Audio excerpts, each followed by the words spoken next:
নমস্কার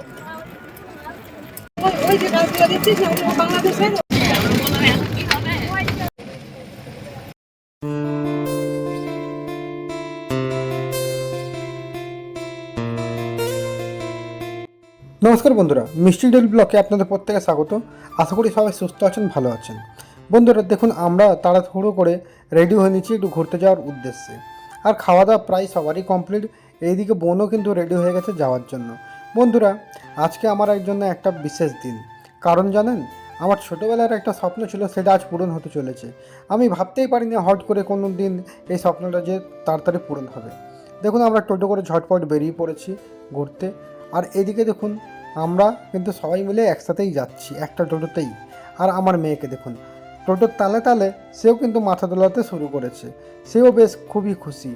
আসলে সে খুব একটা বাড়ি থেকে বেরোতে পারে না, ওর জন্যই সে কিন্তু খুবই খুশি। আর চারিদিকটা দেখুন, সবুজে একদম ঢাকা, কোথাও কিন্তু ফাঁকা জায়গা নেই। চারিদিকে সবুজ, আর গাছপালাগুলো দেখুন খুব ঘন। সত্যিকারে নদিয়া জেলাতে এত যে গাছ আছে সেটা কিন্তু আমার আগে জানা ছিল না। যদিও আমার জন্মভূমি হচ্ছে নদিয়া, কিন্তু নদিয়া জেলাতে যে এত গাছ সেটা কিন্তু এদিকে না হলে আমি জানতে পারতাম না। এই সামনে যে মন্দিরটি দেখছেন, একটি একটি জাগ্রত মা কালীর মন্দির। এখানে প্রতি বছরই পুজো হয় আর প্রচুর ভিড় হয়। আর আমার বাঁদিকে যে একটি দেখছেন, সেখানে একটা স্কুল আছে। সেই স্কুলটি কিন্তু অনেক পুরনো। এখানে আমার পিসমশাইও পড়েছে, এমনকি বোন ভাই যারা আছে তারাও পড়েছে। আর এইটা হচ্ছে একটা আদি দুর্গা মন্দির। এই জায়গাটির নাম হলো কৃষ্ণনগর। বন্ধুরা, সেই রাজা কৃষ্ণচন্দ্রের কৃষ্ণনগর নয়, এটা হচ্ছে পলাশিপাড়ার কৃষ্ণনগর। আপনাদের সঙ্গে কথা বলতে বলতে সেই স্কুলের সামনে চলে এসেছি, যেখানে আমার বোন ভাই এমনকি পিসমশাইও পড়েছেন। আজকে মাধ্যমিক পরীক্ষা ছিল। আমি বললাম যে আমাদের বেরোতে প্রায় 2টো বাজছে। দেখুন, স্কুলেরও ছুটি হয়ে গেছে। আর সামনে ট্রাফিক পুলিশ থাকার জন্য টোটো কিন্তু থামিয়ে দিচ্ছিল, যেহেতু পরীক্ষার্থীদের সুরক্ষার জন্য। আর এই স্কুলটা কিন্তু অনেক পুরনো। শুনলাম 1911 সালে স্থাপিত করা হয়। আর স্কুলের এরিয়া কিন্তু অনেক।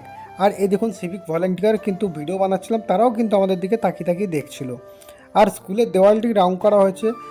আর দেওয়ালের মধ্যে ছবি আঁকা আছে Kazi Nazrul Islam, Mother Teresa, APJ Abdul Kalam, Raja Rammohan Roy, Bankimchandra Chattopadhyay, Khudiram Bose, sir Isaac Newton. দেখুন, এখনও কিন্তু আমাদের দেওয়াল কিন্তু শেষ হয়নি। আর এর পিছনে রয়েছে একটা অনেক বড় পুকুর। আর এই পাঁচিলটি দেখছেন, এইটাও কিন্তু স্কুলের সীমানার মধ্যেই পড়ে। যেহেতু এখানে কোনো ক্লাসরুম বা কোনো বিল্ডিং নেই, ওই কারণে জায়গাটি ফাঁকা অবস্থায় পড়ে রয়েছে। আর এখান থেকে কিন্তু পুকুরটা আমি দেখতে পাচ্ছি, হয়তো ক্যামেরার সামনে আপনাদের দেখাতে পাচ্ছি না। আর বন্ধুরা, নদিয়া জেলার একটা বিশেষত্ব হচ্ছে কলা গাছ।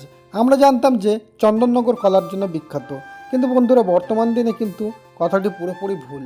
চন্দননগরের থেকে নদিয়া জেলার এই পলাশিপাড়ার দিকে কিন্তু পুরোটাই কলা বাগানই দেখতে পাওয়া যায়। আর এমনকি এখানকার যে কলা চাষ হয় সেটা আমাদের আসানসোল পর্যন্তও যায়। আমি নিজে দেখেছি গাড়ি যেতে। কেননা আমার এখানকার এক পিসমশাই, সে কিন্তু এই কলা কিন্তু ওখানে অর্থাৎ আসানসোলে নিয়ে যেত। আমরা এখন চলে এসেছি প্রায় তেহট্টর কাছাকাছি। বন্ধুরা, এই যে রাস্তাটি দেখছেন, এখানে কিন্তু দিয়ে বহরমপুর যাওয়া যায়।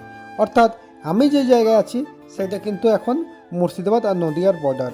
এমনকি আর একটা স্বপ্নপূরণের যে কথাটা বলছি, সেটাও কিন্তু কাছাকাছি।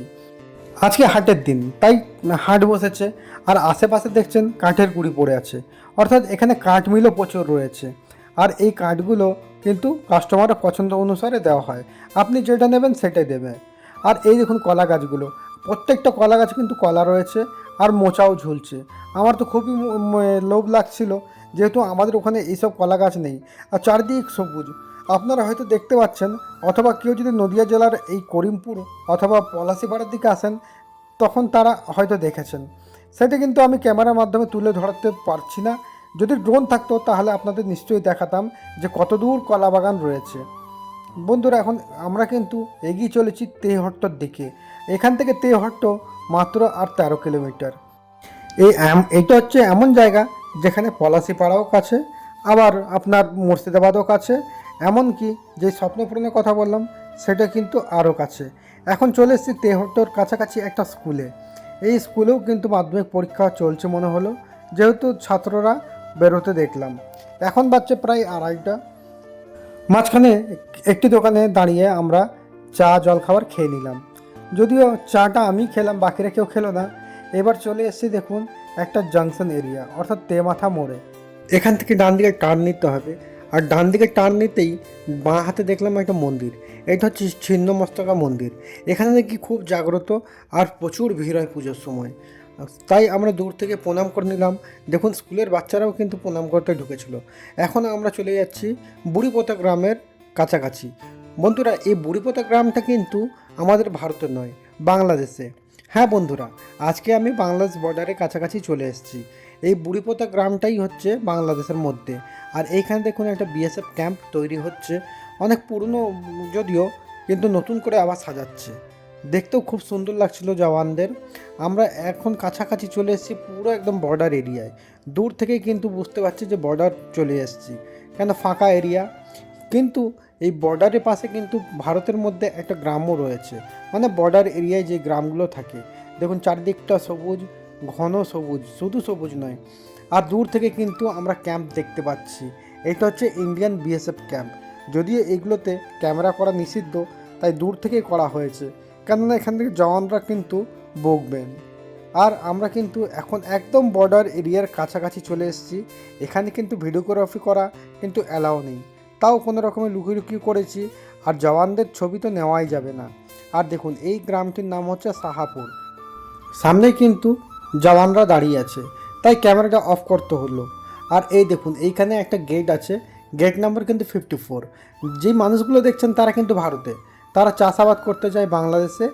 আর মাঠের কাজ হয়ে যাওয়ার পর তারা আবার কিন্তু ফেরত চলে আসে ভারতে। কি মজার ব্যাপার না? এই দিকটা হচ্ছে বাংলাদেশ, আর এই আমরা যেই দিকে আছি সেটা হচ্ছে ভারত।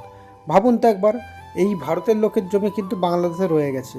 আর দেখুন তার কাটার মধ্যে কিন্তু মদের বোতলও ঝুলিয়ে দেওয়া হয়েছে, কারণ কোন দুষ্কৃতী বা অসৎ বা অসাধু লোক যদি এপারে আসতে চায়, তাহলে তার কাটায় কিন্তু হাত দিলে বোতলগুলো নড়ে ওঠে। সেই সময় জওয়ানরা কিন্তু বুঝতে পারে।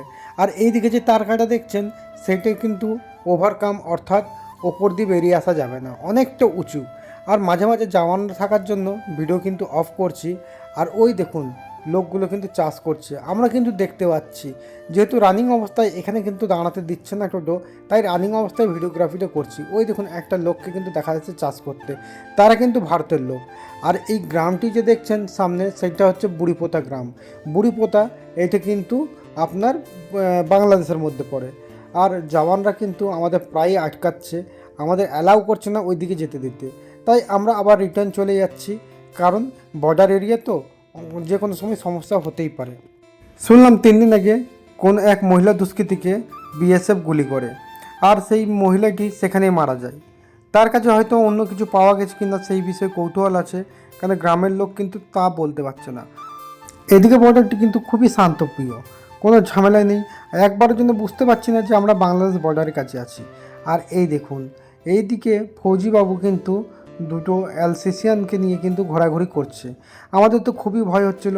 আর দেখুন বর্ডারের পাশে কিন্তু এটি গ্রাম, এটা সম্ভবত সাহাপুরি নাম। আর এই দেখুন মাঝখানে মাঝখানে ক্যাম্প রয়েছে, আর এদিকে বিএসএফ কিন্তু প্রচুর গার্ডিং করছে। আমরা কিন্তু এক মুহূর্তের জন্য মনে হচ্ছে না যে আমরা বাংলাদেশ এরিয়াতে আছি। ভাবুন তো, দুটো দেশই কিন্তু একই, মানুষজনের চেহারা গঠন, খাওয়া দাওয়া সবই কিন্তু এক, কিন্তু ধর্মের ভিত্তিতে দুটো দেশ কিন্তু ভাগ হয়েছে, তাই না? ভাবতেও কত অবাক লাগে। দেখুন ওই দিকটা দেখে মনে হচ্ছে আমি কিন্তু ভারতেই রয়েছি, অর্থাৎ আমার পশ্চিমবঙ্গে রয়েছি। যাই হোক, আমাদের কিন্তু বেশিক্ষণ অ্যালাউ করলো না, আমাদের কিন্তু ওখান থেকে সরিয়ে দেওয়া হলো, যেহেতু আমরা লোকাল বাসিন্দা নই। আর এই দেখুন বিএসএফের কিন্তু গাড়ি আসছে। আমাদের কিন্তু ভয় হচ্ছিল খুবই, যে আমাদের কিছু বলবে কি না, কিন্তু আমরা সঠিক পরিচয় দেওয়াতে তারা কিন্তু আমাদের বেশ অ্যালাউ করলো। তবে বেশিক্ষণের জন্য নয়, কিছুক্ষণের জন্য। আশা করব পরের বার এসে অনেকক্ষণ ভিডিও করতে পারবো। ভারতীয় সীমান্তে একটা গাছ রয়েছে, যেখানে প্রতি বছরই ষষ্ঠী অথবা অন্য কোনো পুজোতে কিন্তু ভিড় হয়। সেখানে কিন্তু বাংলাদেশ থেকে লোক এসে পুজো দিতে, তবে ভারতে প্রবেশ করতে পারে না। তারা তার কাটা থেকেই পুজোর ডালা বা সামগ্রী ভারতে পাঠায়, আবার পুজো করে সেটা আবার রিটার্ন দেওয়া হয়। শোনা কথা, কিন্তু সেই পুজোর সময়ে আসতে হবে যাতে ভিডিওটি বানাতে পারি। আশা করব বন্ধুরা ভিডিওটি আপনাদের খুবই ভালো লেগেছে। আর যদি ভিডিওটি ভালো লেগে থাকে তাহলে অবশ্যই কমেন্টে জানাবেন। আর আমাদের চ্যানেলে যারা নতুন আছেন তারা অবশ্যই সাবস্ক্রাইব করে নোটিফিকেশানে অল করে দেবেন, যাতে আমাদের সমস্ত রকম ভিডিও আপনাদের কাছে পৌঁছতে পারে। আমরা আশা করব আপনারা সবাই ভালো থাকবেন, সুস্থ থাকবেন। দেখা হবে আবার পরের ভিডিওতে।